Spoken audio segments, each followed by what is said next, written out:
আমি আদর্শ প্রেমিক। ছেড়ে দাও তুমি সমস্ত কথা, এখন জলছার কথা শোনো।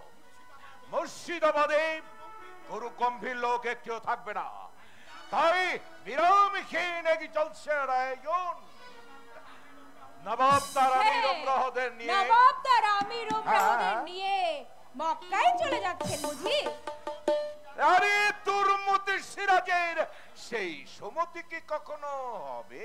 তবে যুদ্ধে চলেছেন সবাই। আবার কার সঙ্গে যুদ্ধ? ষাঁড়ের সঙ্গে। আর জানো তো বোধ হয় যে ষাঁড়ের শত্রু বাঘে মারে। আগো ওত পেতে বসে আছে। বাঘের আবার বাচ্চাও আছে। বাঘের সিংহাসনে গেলে সে জিয়াদা হবে ওই বাচ্চাটা। আর তখন কিন্তু তুমি আমাকে উপেক্ষা করো না। সিংহ যাকে না চায়, বাঘের বাচ্চাকে সে পোলতে করে দুধ খাওয়ায়, উপেক্ষা করে না। কথা শুনে তারিফ করতে ইচ্ছে হয়, তবে একটুখানি ত্রুটি রয়ে গেল। পণ্ডিত তো আছেনি, শুধরে দিন। সিরাজ সিরাজ সিংহ নয়, সে শেয়াল। শেয়াল। তাহলে সেই বাঘটাও আসলে অন্য কিছু। আর বাচ্চাটা ও তো জাতেরই নয়, একেবারে ছুঁচো। কি তুমি আমাকে অপমান করছো? হায় বেরসি, কথা হচ্ছিল হেয়ালিতে, আবার বাস্তবতা কেন? হেয়ালি নয়, সত্যি যুদ্ধ। নবাব তার সৈন্য সামন্ত নিয়ে পলাশি চলেছেন, আর ওদিক থেকে আসেন ক্লাইভ মাদ্রাজের মধ্যবি। চুলক যাক সব কথা, শোনো, ওরা পলাশিতে যুদ্ধ করবে আর আমরা মুর্শিদাবাদে চালাবো হট্টম নাচ গান। কে রাজি? ধুর, যুদ্ধের তো বড় উত্তেজনা কিসে? আমি যুদ্ধেই যাব। যুদ্ধের খবরটা তোমাকে দেওয়া বড় ভুল হয়ে গেছে। খবর? তুমি যুদ্ধে যাবে কি? তুমি না দিলেও খবর আমি ঠিকই পেতাম। ও, নবাব নিজে সে তোমাকে খবরটা দিয়ে যেতে থাকে। অসম্ভব মনে করো কেন? এক গাছা মুক্তর মালা পেয়ে অনেক আশা, তাই না? আমি তো বাদর নই যে মুক্তর কদর বুঝবো না।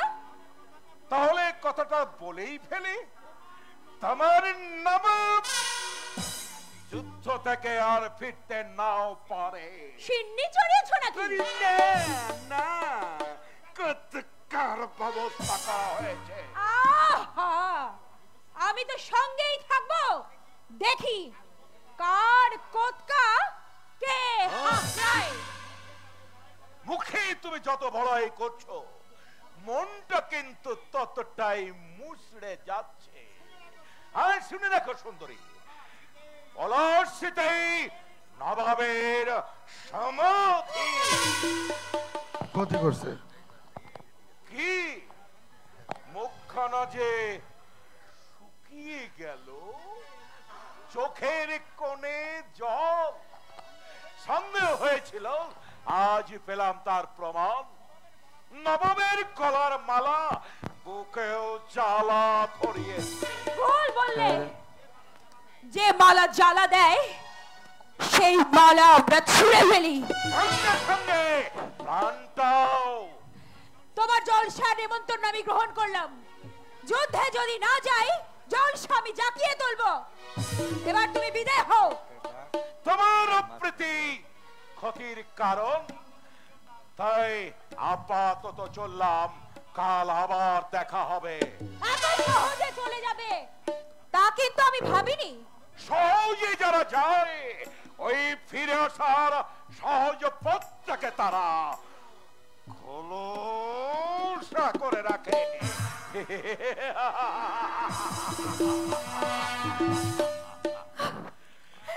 এত বড় স্পর্ধা ওই বিরনের আমার ঘরে দাঁড়িয়ে আমাকে এই নবাবের বিরুদ্ধে অমঙ্গলের কথা শুনিয়ে গেল। বললে বললে পলাশির প্রান্তরে হবে নবাবের সমাধি। সমাধি আলেয়া, হ্যালো, আলেয়া, কে? নবাব?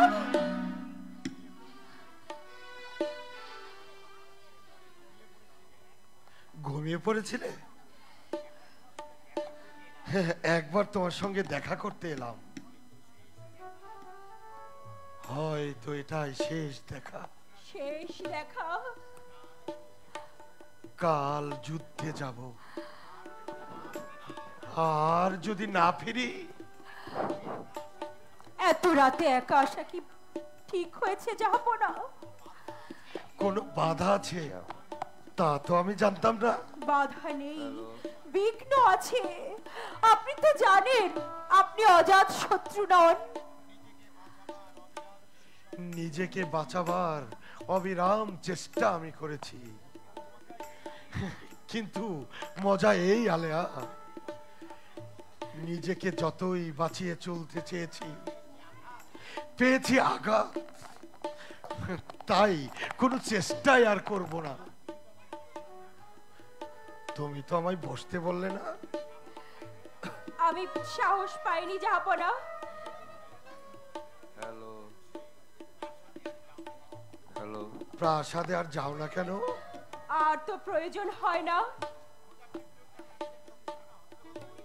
খোদা পিড্ডুর কাছ থেকে যে পত্রখানা হস্তগত করেছিলে তা কিন্তু খুব কাজে লেগেছে। শুনে খুশি হলাম। যুদ্ধে যাবার আগে তোমার সঙ্গে কেন দেখা করতে এলাম জানো? নবাব আমায় অনুগ্রহ করেন তাই বোঝাতে। না, তবে তোমার কাছে কৈফিয়ত দিতে। নবাব কৈফিয়ত দেবেন সমাজ পরিত্যক্তা সামান্য এক নর্তকীকে? আমি জানি হে নর্তকী সাধারণ নর্তকী নয়। আমি জানি আমি সাধারণ, আমি গুপ্তচর, তাই আমি ঘৃণা। তুমি গুপ্তচর? হ্যাঁ জাহাপনা, আপনি তো জানেন আত্মগোপন করে আপনার জন্য অনেক সংবাদ আমি সংগ্রহ করেছি। যাদের কাছ থেকে এই সংবাদ সংগ্রহ করেছি তারা আমায় কি চোখে দেখে বলুন তো? আপনি নিজেই কি একদিন আমায় গুপ্তচর সন্দেহে হত্যা করতে চাননি জাহাপনা? সেদিন মোহনলাল যা বলেছিল আমি তা ভুলিনি আলিয়া। কি বলেছিল মোহনলাল মনে আছে তোমার? ওর সব গেছে কিন্তু দেশ প্রেম যায়। তোমার দেশে হিষ্ট হবে জেনে তুমি ও কাজ করেছ। আমার শান্তির জন্যও নয়, পুরস্কারের লোভেও নয়। মোহনলাল আমার মনের কথা কি করে জানবে জাহাপনা? নিজেকে তুমি এত প্রচ্ছন্ন রাখতে চাও কেন? নিজের লজ্জা গোপন রাখার জন্য। আলেয়া, জীবনে বহু নারীর সঙ্গে আমার পরিচয় হয়েছে, কিন্তু তোমার মতো আমি কাউকে দেখিনি। প্রথম যৌবনের উন্মাদনায় নারী চেয়েছি, পেয়েছিও। নারীকে তখন দেখেছি ভোগের সামগ্রী হিসাবে। আজ সে উন্মাদনা নেই। আজ নারীর কাছে আমার নানা দাবি। রাজ্য যা দিতে পারে না, প্রভুত্ব যা দিতে পারে না, অথচ যা না পেলে জীবন মরুভূমির মতো শুষ্ক হয়ে যায়। জাহাপনা, তাই আমি আজ চাই নারীর কাছে। লোকে বলে এ আমার লালসা, কিন্তু আমি জানি এ আমার লালসা নয়, এ হচ্ছে নরের অন্তরে এক স্বাভাবিক দাবি। এই কৈফিয়ত দিতেই বুঝি আপনি এত রাতে এখানে এসেছেন জাহাপনা? কিন্তু কেন? তা বোঝো। না। তুমি কাঁদছো কেন আলেয়া? নবাবের সঙ্গে ডিপ্রিতে কথা কইবার অভ্যেস নেই বলে। তোমার কি ভয় হচ্ছে আলেয়া? হ্যাঁ, নিজেকে আর বুঝি আমি সামলে রাখতে পারছি না জাহাপনা। তোমার কি হয়েছে? কি হয়েছে আলেয়া?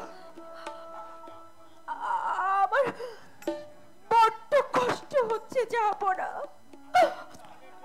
আমায় একটু কালের জন্য অবসর দিন, আমি নিজেকে সুস্থ করে ফিরে আসছি।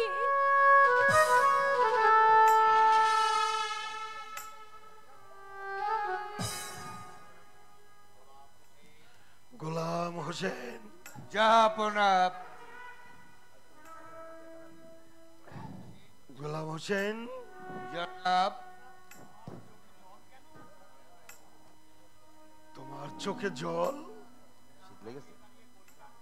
বাইরে দাঁড়িয়ে দাঁড়িয়ে আমি কড়ি কাঠ গুনছিলাম, হঠাৎ আমার দু চোখেই পড়ল বালি। আপনি আপনি একা এখানে কেন জাহাপনা? এতদিন ভরে দেখছো, জানো না সর্বত্রই আমি একা। চলো গোলাম হোসেন, প্রাসাদে ফিরে যাই। আলেয়াকে যা বলবার ছিল তা বলা হয়ে গেছে। তারও তো কিছু বলবার থাকতে পারে জাহাপনা। কোথায় সে? এক্ষুনি আসবে। আমি আমি বাইরে অপেক্ষা করছি।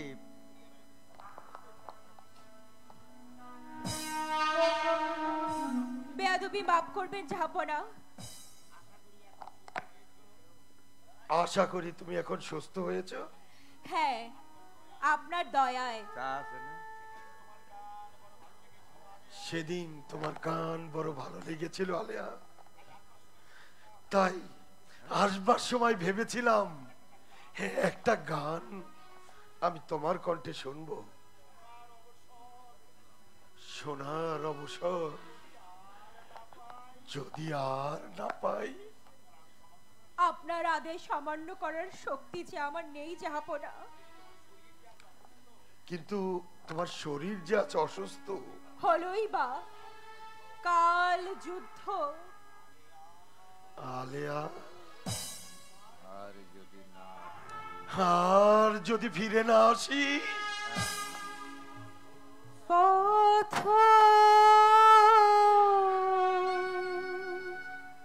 নবাবরে বসা। হারা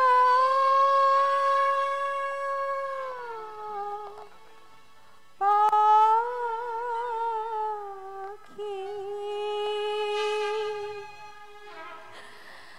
কেঁদে ফিরে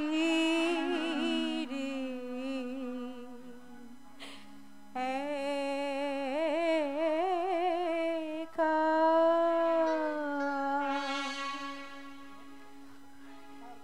আমার জীবনে শুধু আধারেরই লেখা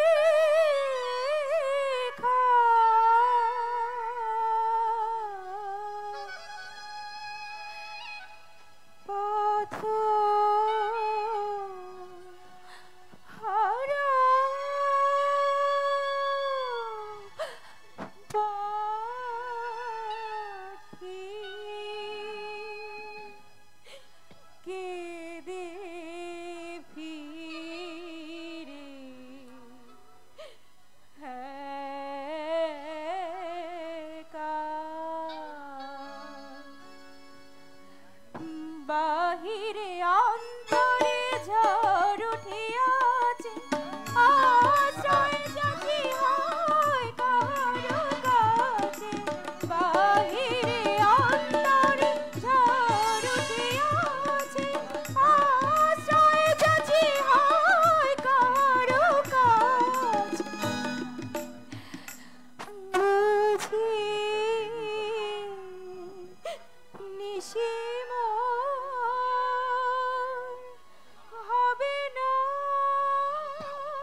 জাহাপনা,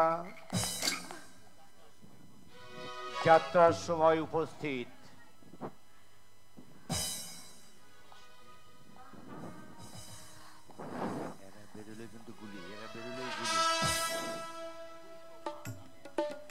সুপ্রভাত আলেয়া। আজ আমার সুপ্রভাত। সুপ্রভাত।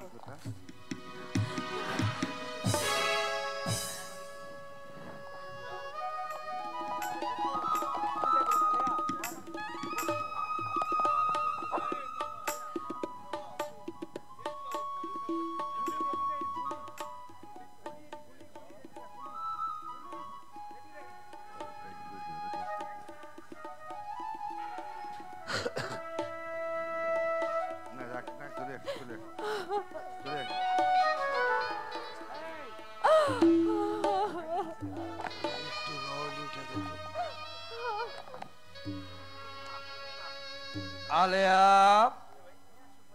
আলেয়া, কি পুরন্দর? নবাব এই পথেই যাবেন। চলো আমরা দুজনে মিলে নবাবকে এগিয়ে দিয়ে আসি। এসো।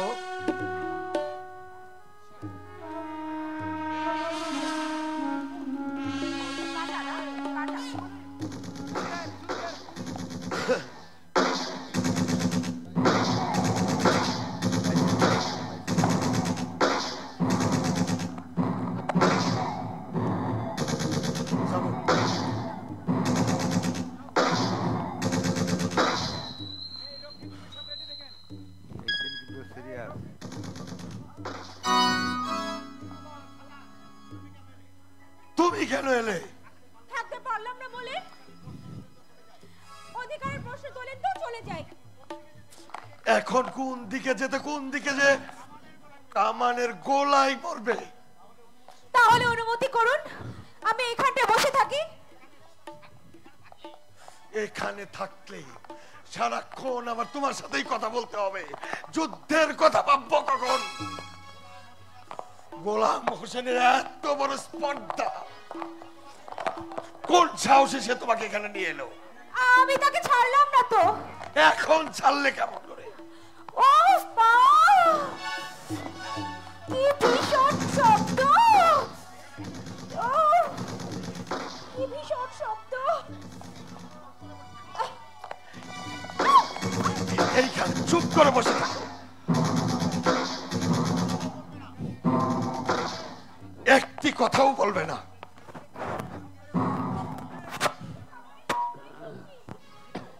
যুদ্ধ কোথায় যাব? ওই কামানের একটা গোলা যখন শিবিরে এসে পড়বে তখন বুঝবে যুদ্ধ কোথায়। যাব না। ওই গোলা আমাদের দুজনকে একসঙ্গে উড়িয়ে নিয়ে যেতে পারে না। তাহলে খুব খুশি হও তুমি। পাখা মেলে দুজনে যখন নীল আকাশে ভেসে বেড়াতে পারবো না, তখন গোলার মুখে উড়ে যাওয়া কি ভালো নয়? যাব না। আলেয়া, এত ছেলে মানুষ তো তুমি নাও। শেষ দিন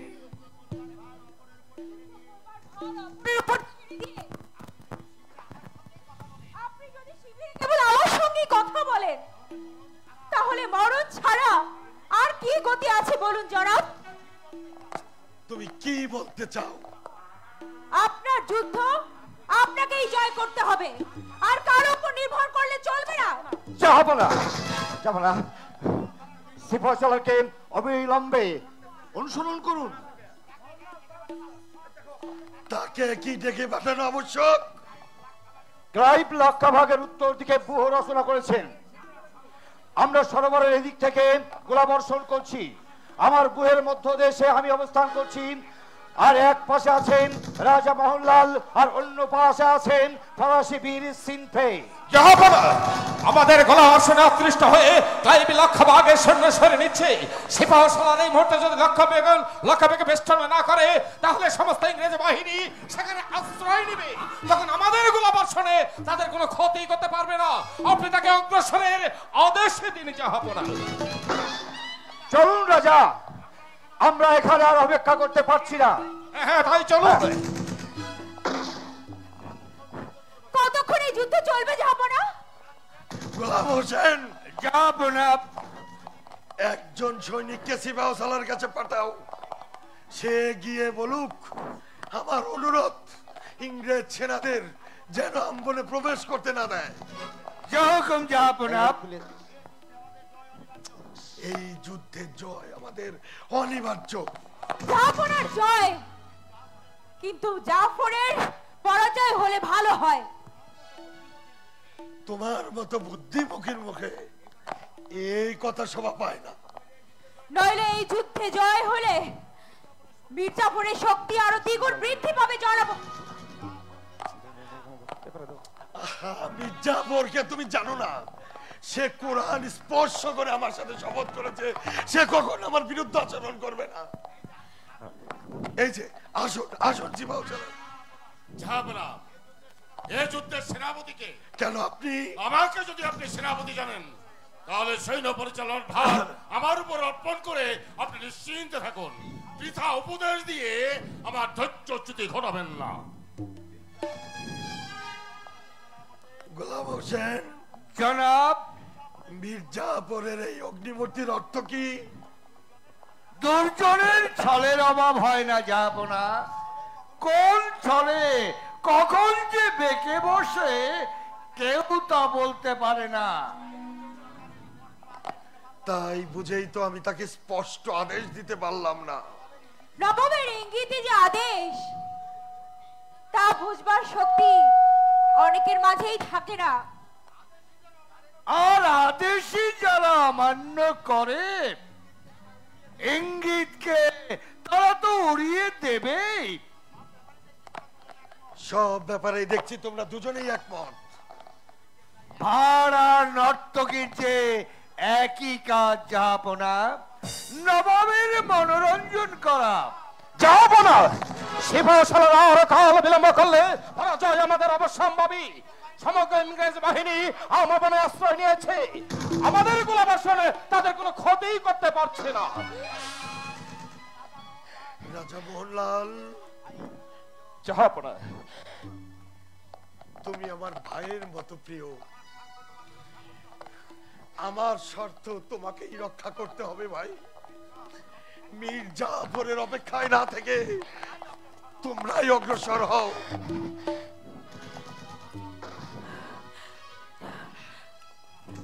জাহাপনা, আষাঢ়ের আকাশ কৃষ্ণ মেঘে ছেয়ে গেছে।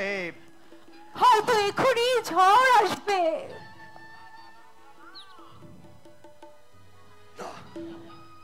জানলা, আমার সঙ্গে কথা বললে যুদ্ধ ভাবনা কখন ভাববেন জনাব? যুদ্ধের কথাই তো আমি তোমাকে বলতে চাই। মন দিয়ে শোনো, আমার অধিকাংশ সৈন্য রয়েছে মির্জাফর, জলিয়াল লতিফ, রায়দুল্লাহের অধীনে। আপনার সৈন্য ওদের অধীনে কেন জাহাপনা? তোমাকে এসব বলা বৃথা। গোলাম হোসেন, জাহাপনা, যুদ্ধ দেখে আলিয়া এমন ভয় পেয়েছে ওর বুদ্ধি লোপ পেয়ে গেছে। আমাকে জিজ্ঞেস করছে আমার সৈন্য আমি সেনাপতিদের আন্ডারে কেন রেখেছি। সে কি আলেয়া, তুমি শোনোনি কথা? আপনা ধন পরকে দিয়ে দৈবজ্ঞ মরে কাথা বয়ে। তুমিও পরিহাস করছো গোলাম হোসেন। পরিহাস নয় জাহাপনা, আমি প্রকৃত অবস্থায় বর্ণনা করছি। নবাবের জায়গির পান বলেই তো সেনাপতিরা সৈন্য রক্ষায় সমর্থ।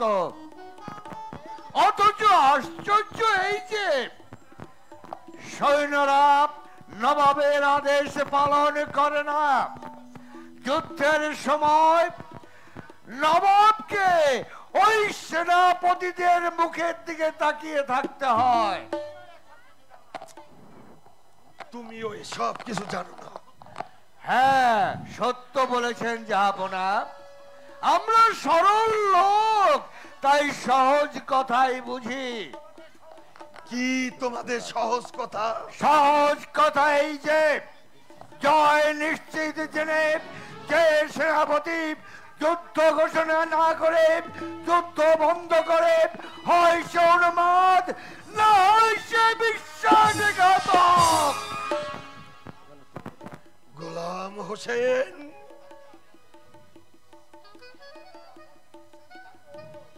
সিপাহসালার মির্জাফর বিশ্বাসঘাতক?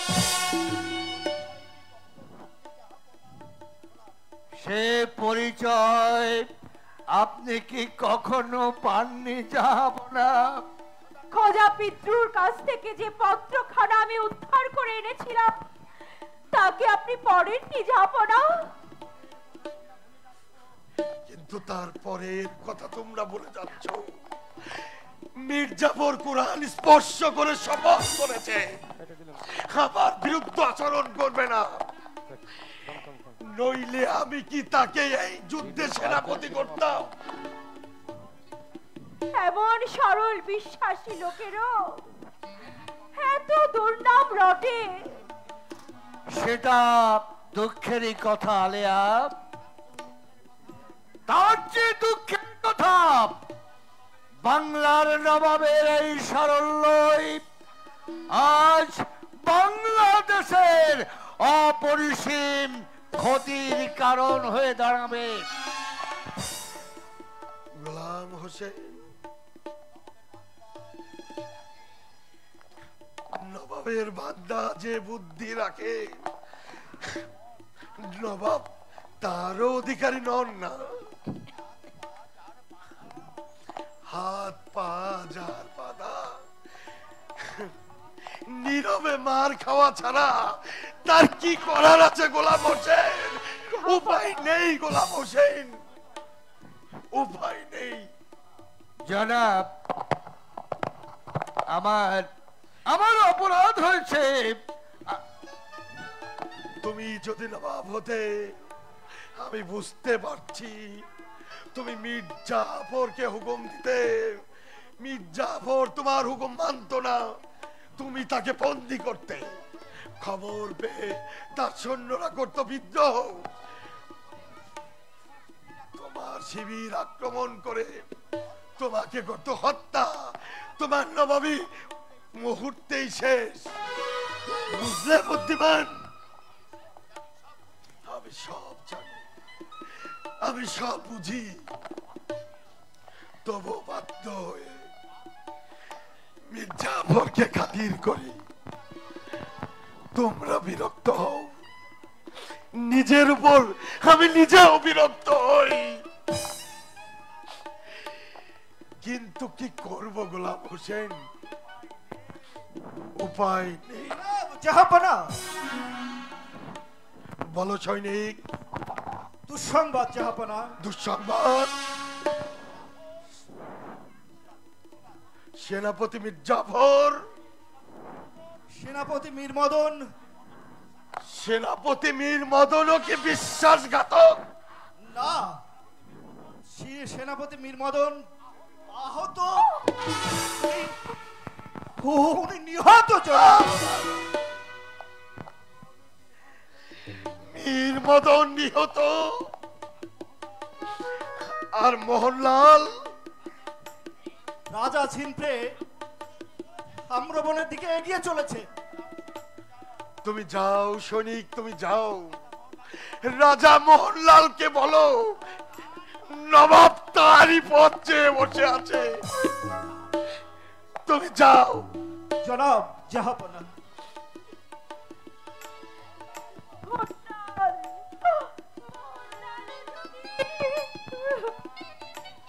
আলেয়া, একটা কথা সব সময় তুমি মনে রেখো, তুমি বীরের বোন। এই যে জাফর আলী খান, শুনেছেন মীর মদন নিহত? শত্রুর গোলার সামনে মুখ চিটিয়ে দাঁড়াবার নাম বিরক্ত নয় জাহাপনা। কথাটা মীর বদরের মৃত্যু তার এই অপবিশ্বাসকারিতা মোহনলালেরও ঐদশ হবে। আপনার বুকে একটু ব্যথা লাগলো না সিপাহ সালার? সবার শিবিরে দুর্বলা রমণীর না থাকাই উচিত।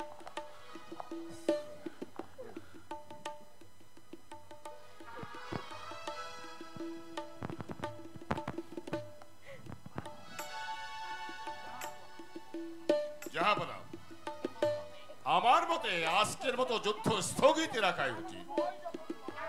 জয় যখন করায় আত্ম, বীর বদরের মৃত্যু সিপাহীদের দমিয়ে দিয়েছে জাহাপনা। আমাকেও সিপাহ সালার মীর মদনের মৃত্যু আমাকেও দমিয়ে দিয়েছে। ভগ্নোৎসাহ সিপাহীদের নিয়ে যুদ্ধ করলে শুধু সৈন্যনাশই হবে, যুদ্ধ জয় হবে না। রায়তুল্লাহ, ইয়াল লতিফ এরা আমার সঙ্গে একমত। শুধু উদ্যত ফরাসি সিংফিরে আর মোহনলাল এই যুদ্ধনীতির মোটা কথাটা বুঝতে অসমর্থ জাহাপনা। বুঝতে কিছু আমিও পারছি না সিপাহ সালার, বুঝতে আমিও কিছু পারছি না। আপনি যা ভালো মনে করুন করুন। খুব দুর্বোধ্য তো নয় জাহাপনা। আমার মতে আজকের মতো যুদ্ধ স্থগিত রেখে সৈন্যদের বিশ্রামের সুযোগ দিয়ে কাল সকালে আমরা যদি নবোদ্যমে ক্লাইভকে আক্রমণ করি তাহলে কিছুতেই ওরা আমাদের গতিরোধ করতে পারবে না। যদি রাত্রে ইংরেজরা আমাদের শিবির আক্রমণ করে তাহলে একটা ইংরেজ সৈন্য ওদের শিবিরে আর ফিরে যেতে পারবে না জাহাপনা। আর আমি কিছু ভাবতে পারছি না, আমি আর কিছুই ভাবতে পারছি না। আপনি যা ভালো মনে করুন সেটাই করুন। তাহলে আমি যুদ্ধবিরতির আদেশ প্রচার করছি জাহাপনা। যুদ্ধবিরতির আদেশ প্রচার করছি। মীর জাফরের এই দুরূহ সন্দীপ তুমি বুঝলে আলেয়া? মোহনলাল আর সিনফিরের আক্রমণে অতিষ্ঠ হয়ে ক্লাইভ লাক্ষাবাগে সৈন্য সরিয়ে নিয়েছিল। তাই মীর জাফর ক্লাইভের অনুরোধে এই ব্যবস্থা করেছে। পলাশী যুদ্ধের শেষ সিদ্ধান্ত হয়ে গেল আলেয়া। কি সেই সিদ্ধান্ত? শোচনীয় পরাজয়। আর এই পরাজয়ের অর্থ কি জানো? বাংলার স্বাধীনতা লোপ। হঠাৎ কামানের আওয়াজ বন্ধ হয়ে গেল কেন? যুদ্ধ আর হবে না। মির্জাপুরের আদেশ। ওই যে মোহনলাল এই দিকে আসছে। জাহাপনা, সেনাপতির অন্যায় আদেশে আপনি সমর্থন করেছেন জাহাপনা। আমি কি করতে পারতাম মোহনলাল? কিন্তু রাজা আরো বেশিক্ষণ আমাদের সামনে দাঁড়াতে পারত না জাহাপনা। তুমি বলো এক কথা, বীর জাফর বলে এক কথা, আমি কোন দিকে যাব? মির্জাফর সেনাপতি, তাই তার কথা বিশ্বাসযোগ্য। এই আমার তরবারে রইল জাহাপনা। ওই বিশ্বাস হামতার নেতৃত্বে যুদ্ধ করার পক্ষে সম্ভব নয়। ইচ্ছে করলেই কি যুদ্ধক্ষেত্র ত্যাগ করতে পারো? না, নবাব আমাকে বন্দী করতে পারেন। মোহনলাল, এত সহজে কি সকল প্রশ্নের মীমাংসা হয়? সেনাপতি আদেশ দিয়েছেন শিবিরে গিয়ে বিশ্রাম করো, আবার যখন আদেশ দিবেন তখন না হয় যুদ্ধ করো।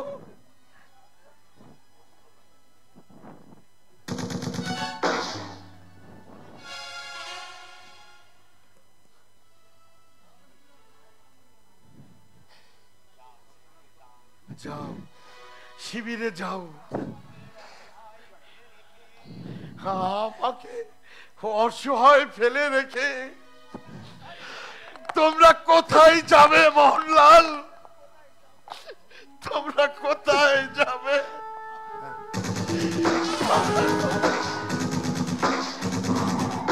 জাহাপনা, বিশ্বাস হন্তার, ওই তো পরিচয়, ওই তো পরিচয়।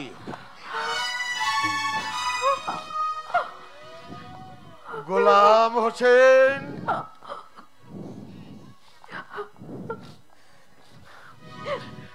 যুদ্ধ এখানেই শেষ। তবে তবে কেন কেন আবার ওই কামান গর্জন? তবুও বলছি গোলাম হোসেন, যুদ্ধ শেষ, আমার নবাবিও শেষ। জাহাপনা, আমি জানি কি হয়েছে। ইংরেজরা আমাদেরকে আক্রমণ করেছে, আর যুদ্ধ বিরতির আদেশ পেয়ে আমাদের সৈন্যরা বিশ্রামে রত। হঠাৎ আক্রমণে তারা চারিদিকে ছুটে পালাচ্ছে। মোহনলাল একা তাদের ফেরাতে পারছে না। হ্যাঁ জাহাপনা, সেনাপতি মির্জাফর ওই ক্লাইভের শিবিরে, তাই না?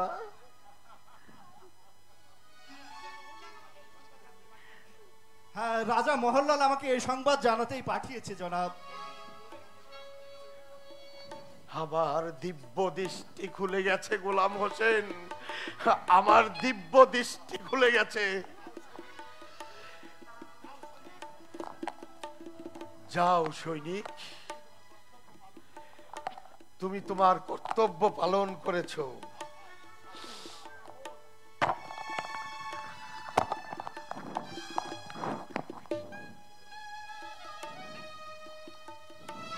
যথা ইচ্ছে।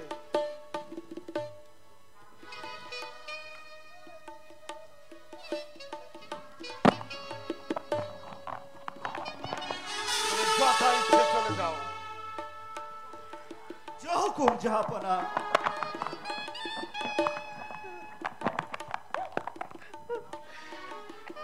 গোলাম হোসেন, এখন জাহাপনা, রাজধানী অরক্ষিত রয়েছে।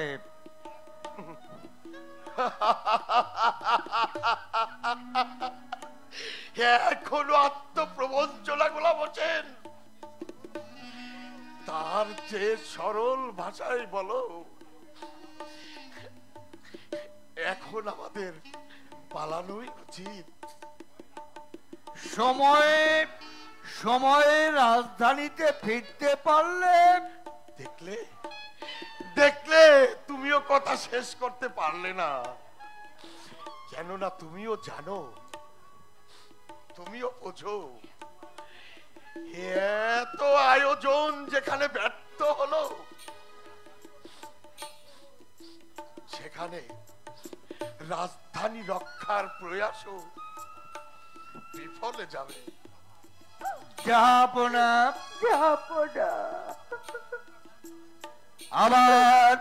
আবার আমরা সৈন্য সংগ্রহ করব, আবার আমরা যুদ্ধ করব।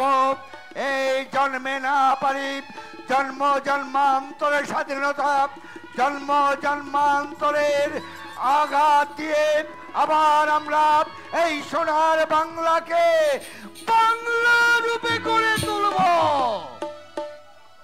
কিন্তু মীর জাফর, রাজবল্লভ, জগৎ শেঠ, রায় দুর্লভ কি আবার জন্মগ্রহণ করবে না গোলাম হোসেন?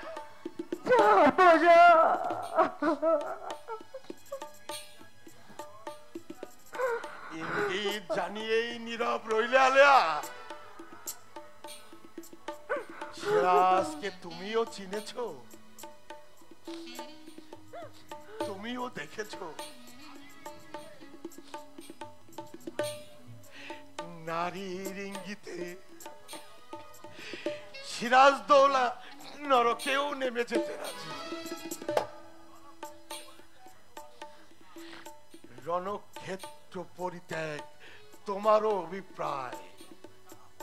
জাহাপনা, সেনাপতি মীর জাফর। মীর জাফর এবার আর আমাকে ক্ষমা করবে না গোলাম হোসেন। ক্লাইভকে সঙ্গে নিয়ে এখনই এখানে এসে উপস্থিত হবে।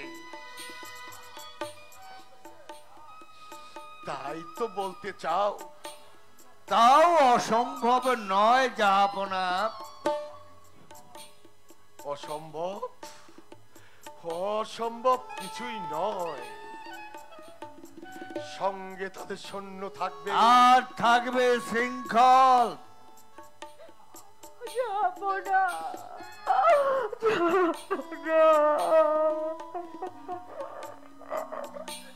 কেঁদো না আলেয়া, কেঁদো না। মাত্র কদিনের পরিচয়, তাই আমার দুর্ভাগ্যে তুমি কাঁদো। যাবো না। অথচ অতি পরিচিত যারা, দেখো তারা কেমন দাঁত বের করে হাসে।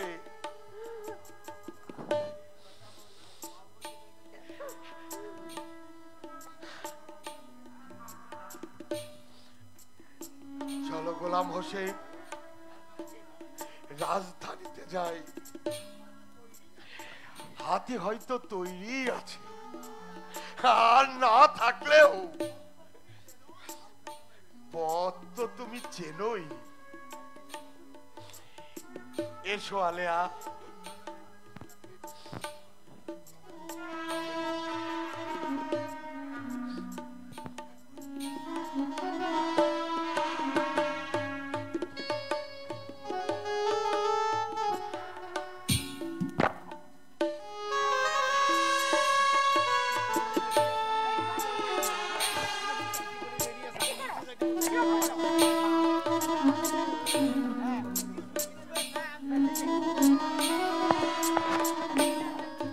আরেকটু পরে, আরেকটু।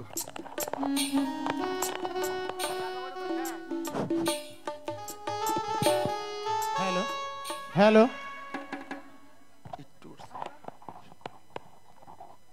আগত নাট্যমঞ্চের সর্বস্তরের সুধী মণ্ডলী, আপনাদের এই নাট্যমঞ্চের শুভেচ্ছা, অভিনন্দন। আমাদের আজকের সেই বহুল আলোচিত, বহুল কাঙ্ক্ষিত নবাব সিরাজউদ্দৌলা নাটকটি পরিবেশিত হচ্ছে অন্তিম পর্বে। আমাদের এই নাট্যমঞ্চে আমাদের আলেয়ার ভূমিকায় যিনি অভিনয় করেছেন, সেই আলেয়ার এমন মনোমুগ্ধকর মনোলোভা ভূমিকায় মুগ্ধ হয়ে আমাদের এই দরবারেরই পীর কেবলা হজরত শাহ হাসিবুল হাসান পলক আল ওয়াইসি তাকে 500 টাকার মাধ্যমে আশীর্বাণী জ্ঞাপন করেছেন। তৎসঙ্গে আমাদের আজকের যিনি এই নাটকের বাংলা বিহার উড়িষ্যার মহান অধিপতি নবাব সিরাজউদ্দৌলা, সেই নবাব সাহেবকে 500 টাকার মাধ্যমে তিনি শ্রদ্ধা, প্রেম, ভক্তি নিবেদন করেছেন। নবাবের ভূমিকায় সন্তুষ্ট চিত্তে তার এই নবাবেরই ছোট কাকি অর্থাৎ এই গদিনসীন পীর কেবলা হজরত শাহ নাসির ইমতিয়াজ বাবু আল ওয়াইসি সাহেবের সহধর্মিনী শিল্পীকে, আমাদের মহান নবাবকে 500 টাকার মাধ্যমে আশীর্বাণী জ্ঞাপন করেছেন।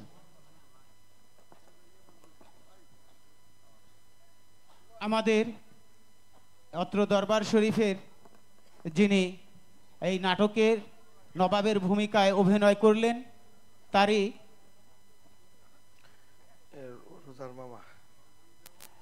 নবাবের যিনি মানে আমার বউয়ের বড় ভাই, বলতে পারতেছে না আসলে। আমি খুবই দুঃখিত, গলাটা একদম ধরে গেছে। দোয়া করবেন বাকিটুকু যাতে শেষ করতে পারি। অর্থাৎ আমাদের বড় যে মহাত্মা পাগল বাজানের যে নাতনি বধূ, তার ভাই 2000 টাকার মাধ্যমে তার প্রেম ভক্তি নিবেদন করেছেন।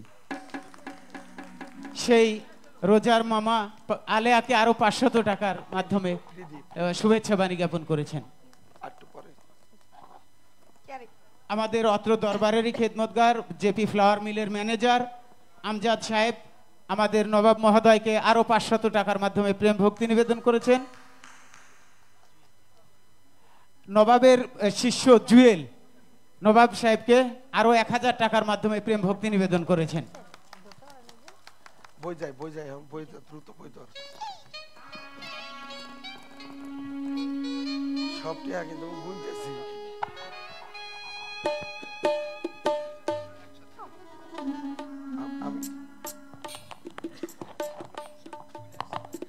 এখন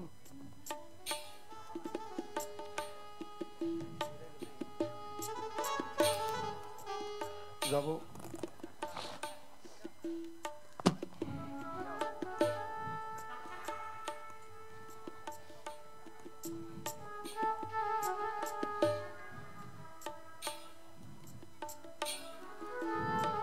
সারাদিন কি করেছেন বলবেন জনাব?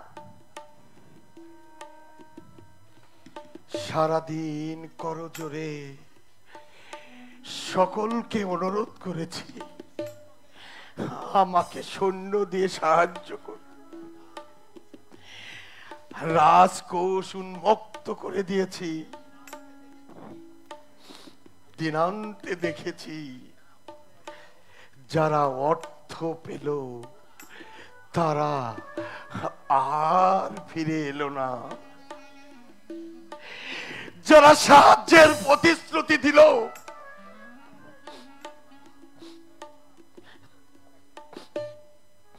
তারা কেউ কাছে এসে দাঁড়ালো না। জাহাপনা জাহাপনা, রাত অনেক হয়েছে। লুৎফা, রাত অনেক হয়ে গেছে। এবার আমাদের যেতে হবে। কোথায় যাবেন?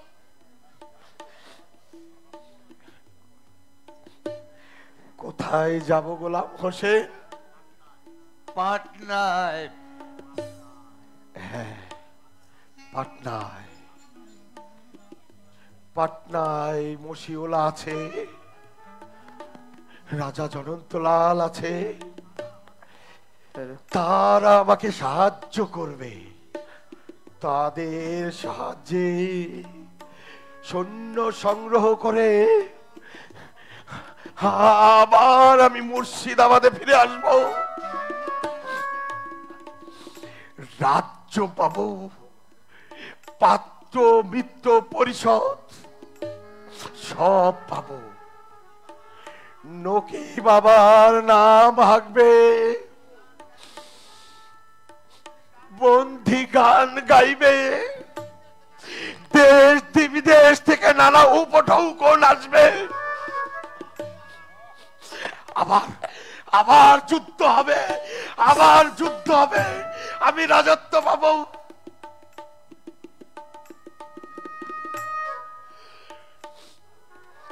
আমি আর ভাবতে পারছি না।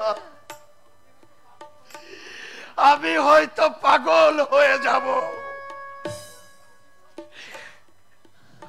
আমি কি সব বলছিলাম? পাটনায় আমাদের সঙ্গে আর কে কে যাবে জাহাপনা? তুমি, আমি, আমরা।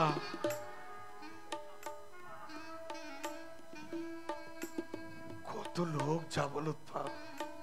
সিপাহী সৈন্য। হ্যাঁ, সিপাহী সৈন্য।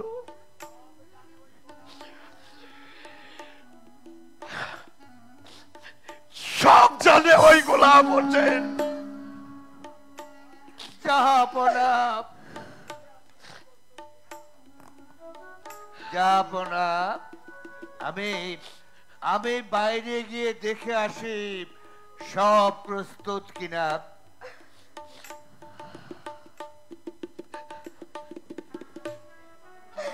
আমি কি সত্যি এত ছেলে মানুষ?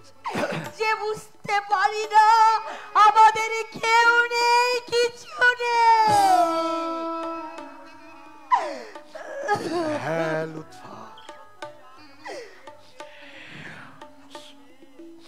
সত্যি আজ আমাদের কেউ নেই,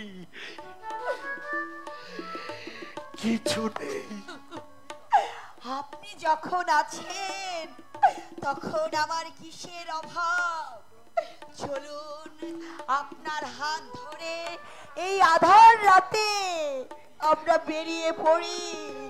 কেউ জানবে না যে বাংলার নবাব তার বেগমের হাত ধরে চিরদিনের মতো এই বাংলা থেকে বিদায় নিয়ে চলে গেল।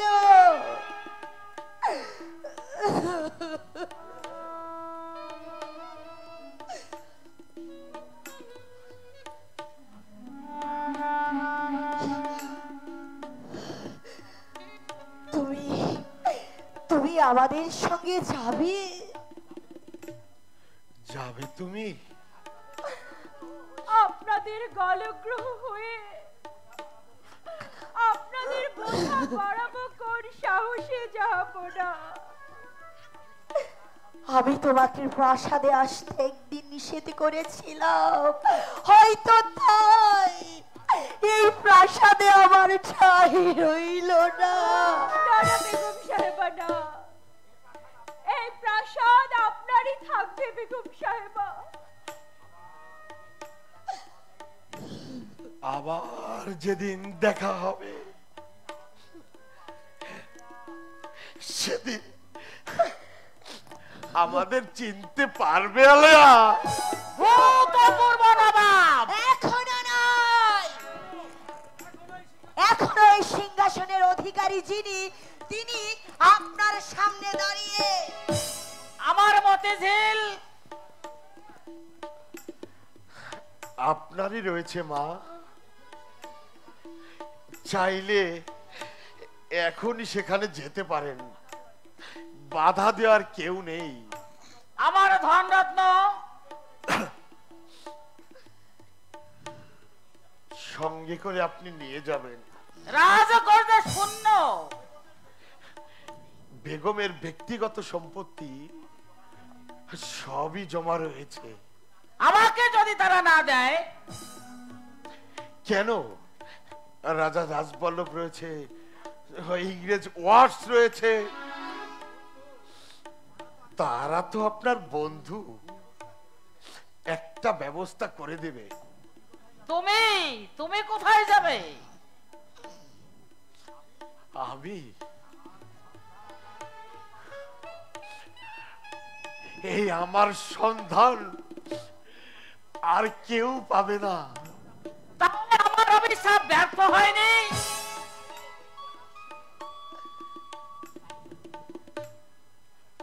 তাই তো দেখতে পাচ্ছি। কিন্তু এখনো যে সিরাজের রক্তে সিংহাসন ভেসে যায়নি। রাক্ষসী লুৎফাসি, বলো নবাব মহিষী, রাক্ষসী কার রক্ত পান করেছে? আজ আর ওর প্রতি আমার এতটুকু অনুকম্পা নেই। এমনই ও রক্ত পিপাসা যে পলাশির সত্য পবিত্র রক্ত ধারা তা নিবারণ করতে পারল না। রক্ত আমি আরো রক্ত চাই। নবাব,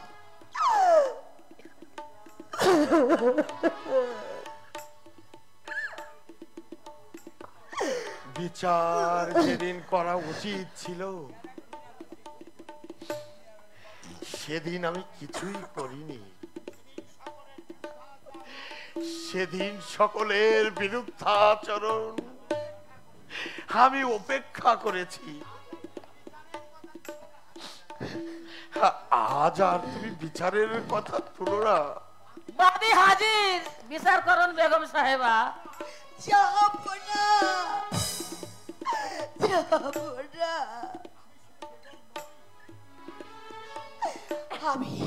আমি শুধু বেগম নই, নবাবের হারেমে শোভাবর্ধন করার জন্য প্রাণহীন পুতুল হয়ে থাকতে আমি আর প্রস্তুত নই যাব না। আমি নবাবের স্ত্রী, নবাবের সহধর্মিণী, নবাব আমার ইষ্ট, নবাব আমার আরাধ্য। আমার সামনে দাঁড়িয়ে কেউ নবাবের অমর্যাদা করুক, তা আমি তা সইতে পারবো না, সইতে পারবো না।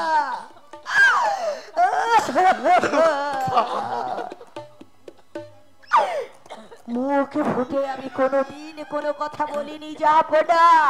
এই বিদ্রোহিণী নারী যেমন প্রাসাদের বাইরে তেমনি প্রাসাদের ভিতরে এসে রাজত্ব প্রচার করছে। চারিদিকে অশান্তির আগুন দাউ দাউ করে জ্বালিয়ে উঠছে। দিবারাত্র কামনা করছে নবাবের অমঙ্গল। স্ত্রী হয়ে আমি কেমন করে তা সহ্য করে যাব না।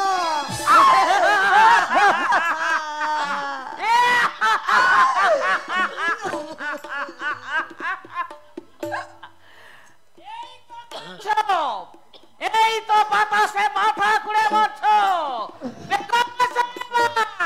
শুরু এই কিন্তু শেষ শেষ আরো ভয়াবহ।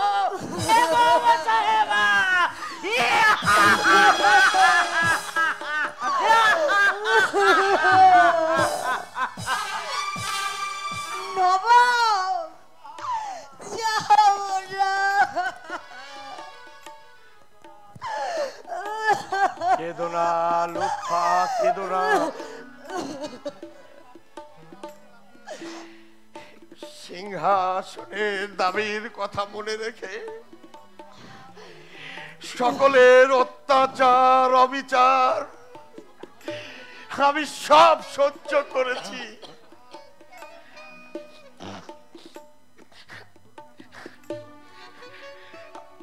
আজ থেকে আমার আর এই সিংহাসনের কোনো দাবি নেই। তাই আজ থেকে আর কিছুই আমাদের সইতে হবে না। আজ আমরা এমন জায়গায় চলে যাব যেখানে যেখানে কোনো রাজনীতি নেই, নেই কোনো কোলাহল।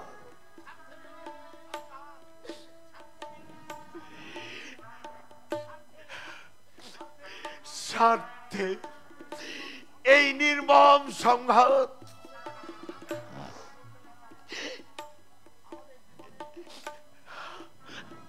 আমাদের জীবনে